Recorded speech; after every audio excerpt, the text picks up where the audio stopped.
ওমর ইবনুল খাত্তাব রাদিয়াল্লাহু তাআলা আনহু যেই মজলিসের মধ্যে ছিলেন, রাসূলুল্লাহ সাল্লাল্লাহু আলাইহি ওয়াসাল্লাম যখন এই কথা বললেন, হযরত ওমর রাদিয়াল্লাহু তাআলা আনহু বলেন, আনা আকবারুকুম হাসানাত, যারা উপস্থিত আছে তোমাদের মধ্যে আমার নেকি সবচেয়ে বেশি। কি বলে কথা কি বলা যায়? কেউ কি বলতে পারে যে আমার নেকি সবচেয়ে বেশি? কি বলা যায়? উনি কেন বললেন? বলে দেখো, এতটুকু তো বলতে পারি যে আমি তোমাদের মধ্যে সবচেয়ে বেশি গুনাহগার, এটা বলা যায় না? বলে আমি তোমাদের মধ্যে সবচেয়ে বড় গুনাহগার,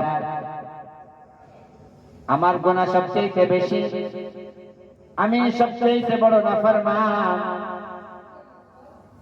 সমস্ত গুনাহ যদি নেকি দিয়া পরিবর্তন করে দেওয়া হয়, তাহলে যত গুনাহ ছিল সেই পরিমাণ নেকি যদি হয়ে যায়, আমার গুনাহ সবচেয়ে বেশি, আমি এতটুকু তো জানি, তো সেই পরিমাণ নেকি হয়ে গেলে তো আমার নেকি সবচেয়ে বেশি হয়ে যায়।